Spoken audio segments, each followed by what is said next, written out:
Okay, so, Zayn betuie na plakkaat met Beethoven se gesig op. Hierdie ouens was Kampsdag so briljant, maar dit lyk of hulle almal vergeet het om hulle hare te kam voor hulle vir portrette gepose het. So there's a poster of Beethoven's face, and all these people in these posters were brilliant, but not brilliant enough, thinks Zayn, because they forgot to comb their hair before they stood to take a photo of themselves. Meneer Marx se lesenaar is 'n de-mekaar spul van boeke en papiere. Ek sit die koevert neer op die enigste oop plek wat ek kan kry. Hoopelik sien hy dit raak. Kom ons waai, sê ek vir Zayn. Hy staan vooroor gebuk. Hey, wat maak jy? So Mr. Mark's desk is very untidy. There are piles of books and papers everywhere. Tian puts the envelope down on the only open space there is, and he hopes that Mr. Marx is going to see it. He tells Zayn, let's go.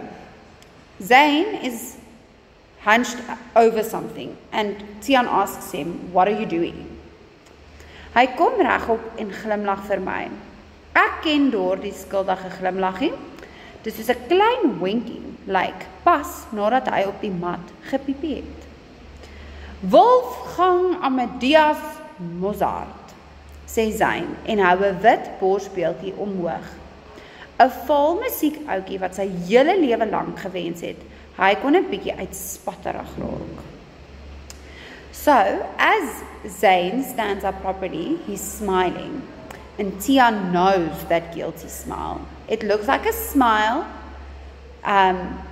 after a dog has had an accident on the carpet. And he says, Wolfgang Amadeus Mozart, as he presents the white statue. It's a pale music man, okay, that wish he was a bit better looking his whole life. Mozart se kwaai mond is bloedrooi van die Revlon passion fruit. So the Mozart statue's mouth is blood red because of the lipstick. Zayn, is jy, ek kom niks verder nie. Die deur gaan oop en daar staan meneer Marx se kort figuurtjie. Niemand sê 'n woord nie. Dis die eerste keer dat ek regtig oplet hoe deurmekaar meneer Marx se hare is. Omtrent soos Beethoven se. Tian asks Zayn, are you, and he doesn't have more words. The door goes open, and in the door stands Mr. Marx. 2 minutes quickly. No one says a word. It's the first time that Tian really looks at Mr. Marx, and he realizes how untidy his hair is, like Beethoven's. Meneer Marx kig. Moet asseblief nie my Mozart beeldjie laat val nie. Please don't let my statue fall. Ek weet die ou was nie juis 'n oil painting nie, maar ek het dit in Oostenryk gekoop en dit het my 'n fortuin gekos. So he asked them, please don't let my statue fall. He knows that it's not the most beautiful thing, but it cost him a lot of money. Ek gaan eerder nie vra waar julle die lipstif in die hande gekry het nie, maar ek wil julle asseblief na skool in my klas sien.